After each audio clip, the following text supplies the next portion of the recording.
اللہ نے اس کو کس جگہ پہ لکھا ہے وہ اللہ کی ذات جانتی ہے۔ یقیناً یہ ظاہری اعتبار سے یہ ادارے کو اتنے شاندار بنے ہوئے نہیں ہوتے، لیکن اس میں کام کرنے والے اور اس میں پڑھنے والے اللہ کے ہاں بہت بڑا مقام رکھتے ہیں، بہت بڑا رتبہ اور بہت بڑا درجہ رکھتے ہیں۔ ابو داؤد کے اندر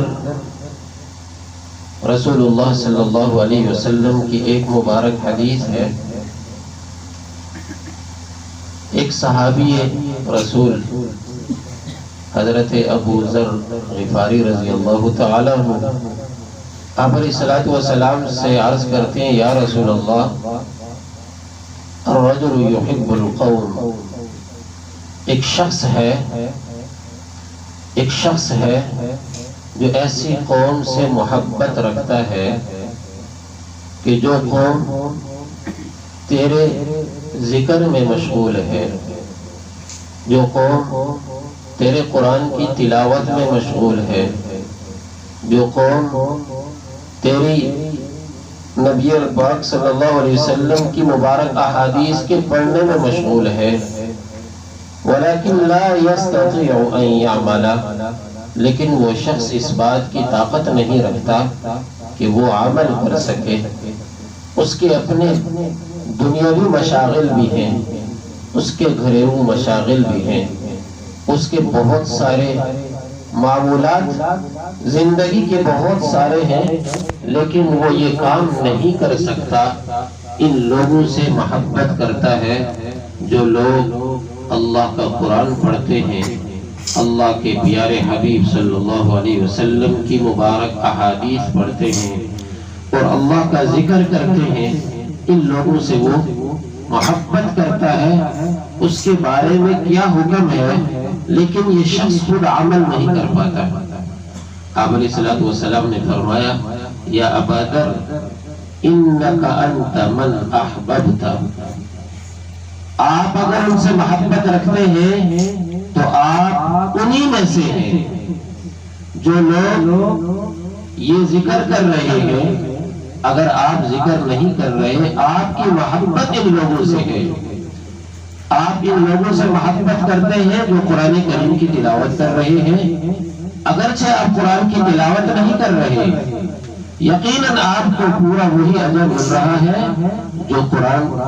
پڑھ رہے ہیں، جو قرآن کریم کی تلاوت کر رہے ہیں۔ اور جو حضرات آپ کی مبارک احادیث پڑھ رہے ہیں،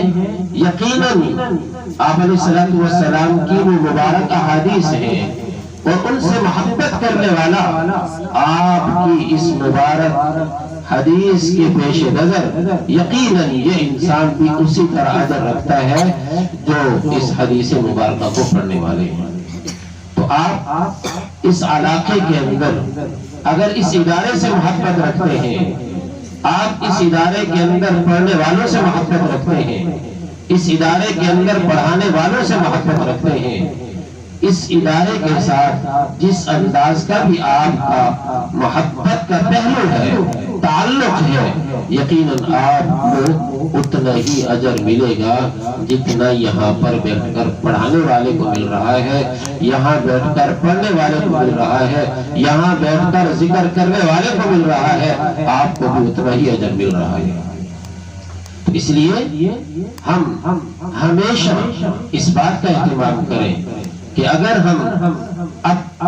اپنے گھر کے اندر کوئی ایسا فرد نہیں رکھتے جو قرآن کریم پڑھنے والا ہو، ہماری اولاد نہیں، بڑی ہو گئی، اب وہ پڑھنے کے قابل نہیں ہے، تو ہم ان لوگوں سے محبت کریں جو قرآن کریم پڑھ رہے ہیں، جو قرآن کریم پڑھا رہے ہیں، جو ذکر کرتے ہیں، ذکر کروا رہے ہیں، جو احادیث مبارکہ پڑھتے ہیں، پڑھا رہے ہیں۔ یقیناً یہ ہمارے لیے ایک بہت بہترین اللہ کی نعمت ہے کہ انہی لوگوں کے ذریعے سے اللہ نے دنیا کا ایک نظام چلایا ہوا ہے۔ تو اس لیے ہم ہمیشہ اپنے آپ کو اس بات کا تابع بنائیں، اپنے اندر ایک عاجزی والا پہلو پیدا کریں کہ ہم ان لوگوں سے محبت کر کے یقیناً اللہ نے جو جنت تیار کی ہے، جو لوگ جنت میں جائیں گے، ہم اگر ان سے محبت کرنے والے ہوں گے تو آپ علیہ الصلوۃ والسلام فرما رہے المرء مع من احب، کل قیامت کے دن اس کا تعلق، اس کی محبت دنیا کے اندر جس کے ساتھ تھی، جس کے ساتھ تعلق تھا، کل قیامت کے دن انہی کی صفوں میں کھڑا ہوگا، انہی کے ساتھ جنت میں جا رہا ہوگا، انہی کے ساتھ، بلکہ بساؤ اوقات بڑوں سے سنا ہے، بعض روایات کے اندر بھی آیا ہے کہ کل قیامت کے دن پروردگار عالم کی طرف سے یہ اعلان ہوگا، جنتی جو جنت میں جا رہے ہوں گے، بالخصوص جو ان میں علماء ہوں گے، جو ان میں رہنما ہوں گے، دین کی رہنمائی جس انداز میں کرنے والے ہوں گے، چاہے وہ قرآن کی شکل میں، احادیث کی شکل میں، ذکر و اذکار کی شکل میں دین کی رہنمائی کرنے والے ہیں، اب اگر اللہ کی طرف سے اعلان ہوتا ہے میرے بندو سیدھے جنت میں چلے جاؤ،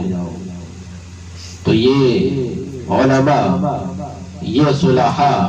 اس وقت اللہ سے یہی عرض کریں گے، اے پروردگار ہمارے ساتھ کچھ لوگ ایسے تھے جنہوں نے ہمیں یہ تعلیم دلوائی تھی، جو ہماری تعلیم کا سبب بنے تھے، ذریعہ بنے تھے، ہم نے پڑھا انہی کے پیسوں سے پڑھا، ہم نے پڑھا انہی کی محبت سے پڑھا، ہم نے پڑھا ہم نے انہی کے ادارے سے پڑھا، یا اللہ اگر وہ ادھر رہ گئے، ہم جنت میں چلے گئے، وہ ہمارے معاون تھے، ہمارے محب تھے، ہمارے ساتھ دنیا میں تعلق رکھنے والے تھے، ہمارے ساتھ مدد کرنے والے تھے، اے پروردگار اگر ہمیں اجازت ہو تو پہلے ہم ان کو اپنے ساتھ بھیج دیں، تو اللہ رب العزت کی طرف سے اعلان ہوگا کہ وہ آپ سے پہلے جنت میں جائیں گے، پھر آپ ان کے پیچھے جنت میں چلے جائیں گے۔ تو یہ ہمارے لیے ایک سعادت کی بات ہے، نیک بختی کی بات ہے، خوش قسمتی کی بات ہے کہ اگر ہم دین پڑھ نہیں سکے، اگر ہم اپنی اولاد کو پڑھا نہیں سکے، اگر ہم اپنا ادارہ بنا نہیں سکے، تو یقیناً ایسے افراد دنیا کے اندر آج بھی موجود ہیں جو یہ کام کر رہے ہیں۔ اگر ہم کچھ بھی نہیں کر سکتے تو ہم اپنے ہاتھ اٹھا سکتے ہیں، اے مولا جو دین کا کام کر رہے ہیں انہیں ترقی نصیب فرما، جو تیرے دین کے لیے لوگوں کو بلا رہے ہیں انہیں کامیابی نصیب فرما، جو تیرے دین کے لیے لوگوں کو یہاں جمع کر رہے ہیں کہ اللہ انہیں کامیابی نصیب فرما۔ ہم یہ دعا تو کر سکتے ہیں، یقیناً ہماری دعا ہمارے ان کے ساتھ ایک محبت والی اور محبت کا اظہار اور یہ تعلق، یہ ہماری ایک محبت کا اظہار ہے، اور آپ علیہ الصلوۃ والسلام کا فرمان المرء مع من احب۔ اس لیے یہ جو ہم ذکر و اذکار کرتے ہیں، چونکہ ہماری یہ مجلس ذکر کی مجلس تھی، ہم اسی نوعیت تھے، ہم اسی ترتیب سے یہاں بیٹھے ہیں، جمع ہوئے ہیں، اور اس کے بعد الحمدللہ بھی ذکر بھی ہوگا۔ تو ذکر کا مقصد خالصتاً یہی ہے کہ ہمارے دل صاف اور پاک ہو جائے، ہمارے دلوں کے اندر جو زنگ لگا ہوا ہے، ہمارے دل آج زنگ آلودہ ہو چکے ہیں، ہمارے دلوں کا زنگ ایسا نہیں ہے جیسا لوہے کا زنگ ہوتا ہے، ہمارے دلوں کا زنگ اللہ فرمائے ہمارے دل کالے ہو جاتے ہیں، کلا بل ران علی قلوبہم ما کانوا یکسبون۔ یہ دلوں کا جو زنگ ہے، کالا پن ہے، سیاہ پن ہے، ہمیں نظر نہیں آتا، لیکن اللہ فرما رہے وہ حق اور سچ ہے،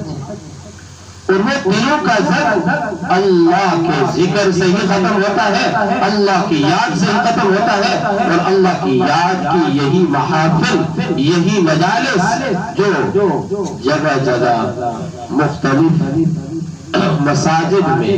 خانقاہوں میں اور مختلف اداروں میں، مختلف گھروں میں یہ منعقد کی جاتی ہے کہ ہم تھوڑی دیر اللہ کو یاد کر لیں، ہمارے دل کی دھڑکن ہر سانس یہ اللہ اللہ اللہ کر رہا ہے، اور ہمارے دل کی جو دھڑکن ہے یہ اللہ کے نام سے چل رہی ہے، یہ خون ہمارے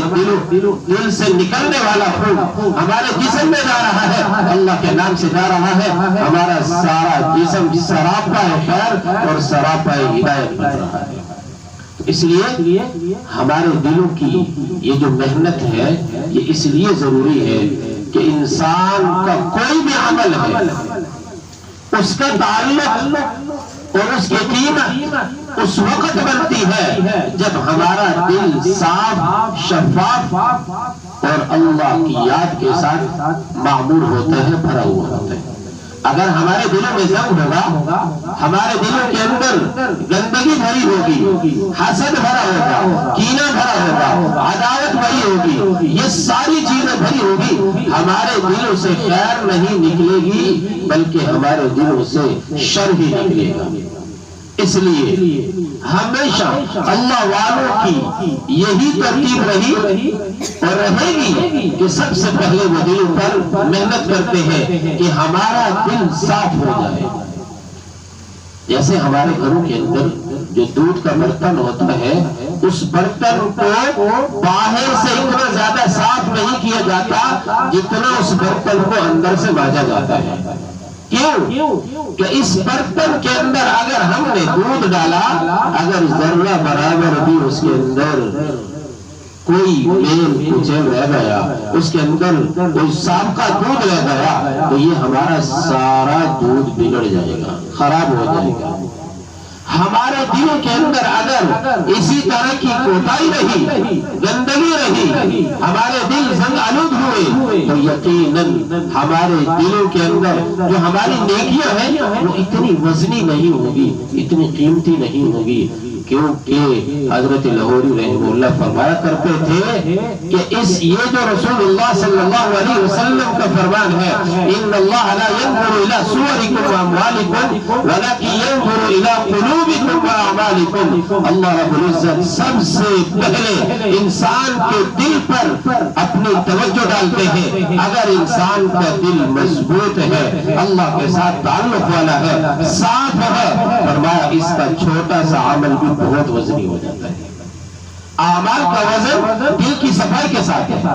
اگر ہمارا دل زنگ آلود ہے، حسد سے بھرا ہوا ہے، کینے سے بھرا ہوا ہے، بغض سے بھرا ہوا ہے، عداوت سے بھرا ہوا ہے، مخالفت سے بھرا ہوا ہے، شرارت سے بھرا ہوا ہے، تو پھر ہمارے دلوں سے نکلنے والے اعمال وہ اتنی قیمتی، اتنے وزنی نہیں ہوں گے جس طرح ایک پاک دل سے، صاف دل سے نکلنے والے اعمال کا ایک وزن ہوتا ہے۔ اس لیے اللہ رب العزت فرما رہے ہیں کہ دلوں کی صفائی سب سے پہلے، اور دلوں کی صفائی کس چیز سے ہوتی ہے؟ اللہ کے ذکر سے ہوتی ہے، اللہ کی یاد سے ہوتی ہے۔ اللہ کی یاد کیا ہے؟ ہم لوگ یہی سمجھ رہے ہوتے ہیں ایک تو اللہ ہم زبان سے کرتے ہیں، یہ بھی ایک ذکر ہے، ایک دل سے کہ میں ہر لمحہ، ہر گھڑی، ہر آن، ہر ساتھ میرا دل یہی کہہ رہا ہے کہ میرا رب مجھے دیکھ رہا ہے، اس وقت میں کیا کر رہا ہوں میرا رب دیکھ رہا ہے۔ اگر میں تنہائی میں ہوں تو تنہائی کے اندر میرا رب مجھے دیکھ رہا ہے، یہ اللہ کی یاد ہے۔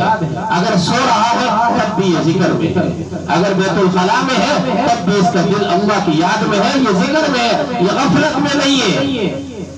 غفلت جب انسان کے اوپر طاری ہو جاتی ہے پھر اس کو یہ نہیں پتہ چلتا میں حلال کھا رہا ہوں یا حرام کھا رہا ہوں، میں حلال کی طرف دیکھ رہا ہوں یا حرام کی طرف دیکھ رہا ہوں، میں حلال کو پکڑ رہا ہوں یا غلط حرام کو پکڑ رہا ہوں، حلال کی طرف چل کے جا رہا ہوں، حرام کی طرف چل کے جا رہا ہوں۔ یہ سارے ہمارے اعضاء، ہمارا اندر جب محفوظ ہو جائے گا، ہمارا دل جب محفوظ ہو جائے گا، ہمارے ظاہر اعمال خود بخود محفوظ ہو جائیں گے۔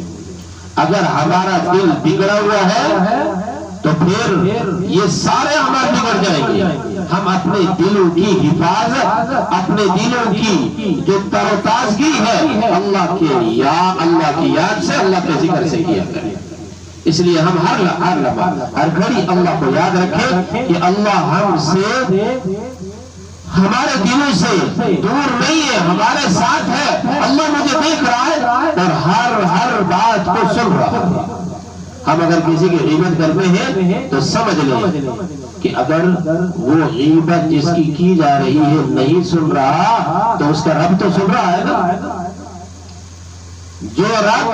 مجھے پیدا کرنے والا ہے، جو رب ساری کائنات کو پیدا کرنے والا ہے، وہ رب تو کہیں پوشیدہ نہیں ہے، وہ تو ہر انسان کے ساتھ ہے، اس سے کوئی چیز پوشیدہ نہیں ہے۔ ہاں ہمیں نظر نہیں آ رہے اس اعتبار سے کہ ہماری دنیا کی آنکھیں اللہ کو دیکھ نہیں سکتی۔ اللہ کی ذات تو ہر جگہ پہ ہے، اللہ تو ہر بات کو سن رہے، علیم بذات الصدور ہے، ہمارے دلوں کے ہر بھید کو جانتے ہیں کہ میں نے اپنے دل کے اندر کیا رکھا ہوا ہے۔ اس لیے ہم اپنے دلوں کی جو ہر لمحے ہر گھڑی کی جو دھڑکن ہے اس کو اللہ کی یاد کے ساتھ جوڑ دیں۔ جب ہم اپنے دلوں کو اللہ کی یاد کے ساتھ جوڑیں گے تو پھر میرے جسم سے نکلنے والے اعمال شیطانی اعمال نہیں ہوں گے بلکہ رحمانی اعمال ہوں گے۔ آج ہم اگر غلط کام کرتے ہیں اس کیوں کرتے ہیں؟ ہمیں اس بات کی طرف توجہ نہیں ہے کہ میرا رب مجھے دیکھ رہا ہے۔ اگر میں حرام کھا رہا ہوں تو مجھے اس بات کا احساس نہیں ہو رہا کہ میں حرام کھا رہا ہوں، تو اس کا مطلب یہی ہے کہ میں اللہ سے دور ہو چکا ہوں، میرا دل اللہ کی یاد سے دور ہو چکا ہے۔ اپنے آپ کو اللہ کے قریب کرنا ہے اور اللہ کو یاد کرنے اور اللہ کے قریب ہونے کے لیے یہی مجالس ہوتی ہے۔ انسان ایک دوسرے کو یاد دلاتا ہے اور ایک دوسرے کو یاد دلانے سے انسان کی غفلت کے پردے جو ہے اڑ جاتے ہیں۔ انسان ہے نسیان سے ہے، بھول جاتا ہے۔ انسان کا جو مادہ ہے انس سے بھی ہے، نسیان سے بھی ہے۔ انسان کبھی بھول جاتا ہے اور یہ بھولنا ہمارے جد امجد حضرت آدم علیہ السلام سے، یہ ہمارے اندر گویا کہ نسلم بعد نسل آ رہا ہے۔ وَنَسِيَ آدَمُ رَبَّهُ فَغَوَى، حضرت آدم علیہ السلام بھی بھول گئے تھے، ہم بھی بھول جاتے ہیں، غفلت میں آ جاتے ہیں، گناہ کرنا شروع کر دیتے ہیں، نیکیاں کرنا ہم سے رہ جاتا ہے، نہیں کر پاتے، اور نیکیوں کے اعمال نیک کام نیک اعمال ہم سے نہیں ہو پاتے، سستی آ جاتی ہے۔ اس کی مین وجہ یہی ہوتی ہے کہ ہم غفلت میں آ گئے۔ تو غفلت کو دور کرنے کے لیے یہی مجالس ہے، ہم ان مجالس میں حاضر ہوں، اللہ والوں کے ساتھ بیٹھے۔ یہ اللہ والے اللہ کے ساتھ ان کا اتنا تعلق مضبوط ہوتا ہے کہ ان کی ایک ضرب سے لوگوں کے دل اللہ کے ساتھ ان کے دل جڑ جاتے ہیں۔ کتنے لوگ ایسے جب اللہ والوں سے ملتے ہیں گناہوں کے پتلے ہوتے، گناہوں کا سراپا ہے گناہ، لیکن جب اللہ والوں سے ملے ایک نگاہ سے ان کی زندگی بدل گئی۔ کیوں؟ کہ اللہ والوں نے اللہ کی یاد کی، اللہ کے ذکر کی مجالس میں بیٹھ کر اللہ کے ساتھ ایک تعلق ایسا بنا لیا کہ وہ ایک ضرب لگاتے ہیں تو اللہ کے بندے جو اللہ سے غفلت میں زندگی گزار رہے اللہ کے ساتھ ان کا تعلق جڑ جاتا ہے۔ تو ہم جب ان کے ساتھ جڑیں گے نہیں، ان کے ساتھ بیٹھیں گے نہیں، ان کی مجالس میں جائیں گے نہیں، ان کا قرب حاصل نہیں کریں گے تو پھر یہ چیز ہمیں حاصل نہیں ہوگی۔ اور ان کے حاصل کرنے کا یہی طریقہ ہے کہ ہم ان کے ساتھ بیٹھیں، ان کی مجالس میں جائیں، ان کے ساتھ اپنا تعلق قائم کریں، ان کے ساتھ محبت رکھیں، ان کے ساتھ جس انداز سے بھی ہم سے تعاون ہو سکتا ہے ان کے ساتھ کریں۔ یہی لوگ ہیں کہ جن کی وجہ سے آج دنیا کا نظام عافیت کے ساتھ چل رہا ہے۔ اگر یہ نیک لوگ دنیا سے ختم ہو جائیں تو پھر تو کافر وہ اللہ کا محبوب تو نہیں ہے۔ ہاں مخلوق ضرور ہے، محبوب نہیں ہے۔ محبوب جس محبت کو اللہ نے پیدا کیا وہ محبت جس انسان کو حاصل ہو جاتی ہے، جس انسان کے اندر وہ محبت اور پیار یعنی اللہ کا پیار جس کو مل جاتا ہے، جب یہ پیار اتنی پیاری چیز، یہ محبت اتنی پیاری چیز ہے کہ جس انسان کو جس چیز سے محبت ہو جاتی ہے ساری چیزیں ایک طرف، وہ محبت والی چیز انسان کے سامنے ہر وقت اس کی آنکھوں کے سامنے بھی ہے، اس کے دل و دماغ میں بھی ہے۔ تو جس رب نے اس محبت کو پیدا کیا وہ رب کتنا محبوب ہوگا، وہ کتنا زیادہ پیارا ہوگا۔ تو ہم اس رب کو چھوڑ کر ہم غفلت کی زندگی گزاریں تو اس سے بہتر ہے کہ ہم بیداری کی زندگی میں آ جائیں، ہم اللہ والوں کے ساتھ اپنا تعلق جوڑیں، تعلق قائم کریں۔ اس لیے اللہ والوں کی محفل میں مجالس میں جائیں، بار بار جائیں۔ ایک دن سے نہیں ہوتا کام کہ بس ہم نے ایک دن اللہ والوں سے بیٹھ کر بس ساری زندگی ہماری پوری ہو گئی۔ آج جو ہمارے دنیا معاشرے کے اندر بہت کچھ ایسے حضرات ہیں کہ بس انہوں نے نام کا یہ کام کیا ہوا ہے کہ بس آپ کی نمازیں معاف، آپ کی زکاتیں معاف، آپ کا سارا کچھ معاف۔ کیوں؟ آپ نے ہمارے ہاتھ میں بیعت کر لی، آپ کی ساری چیزیں معاف ہو گئی۔ یہ کام نہیں ہے۔ اللہ والوں کا کام یہ نہیں ہوتا کہ کسی کی نماز معاف کرا دے، کسی کی زکات معاف کرا دے، کسی کا حج معاف کرا دے، نہیں۔ اللہ والوں کا کام یہ ہے کہ وہ پہلے نماز نہیں پڑھتا تھا، اب وہ نماز پڑھنے والا بن گیا۔ پہلے زکات نہیں دیتا تھا، وہ زکات دینے والا بن گیا۔ پہلے وہ حج نہیں کرتا تھا، اب وہ حج کرنے والا بن گیا۔ پہلے وہ بد اخلاقی میں تھا، اب وہ اخلاق اپنانے والا بن گیا۔ کیوں؟ کہ ہمارے اخلاق جب اچھے ہوں گے، ایسے لوگوں کے ساتھ جڑیں گے، ہمارے اخلاق بہتر ہوں گے۔ کیوں؟ آپ نے صلی اللہ علیہ وسلم نے فرمایا جو آپ سے توڑے اس سے جوڑو، صل من قطع، جو آپ سے توڑے اس سے جوڑو،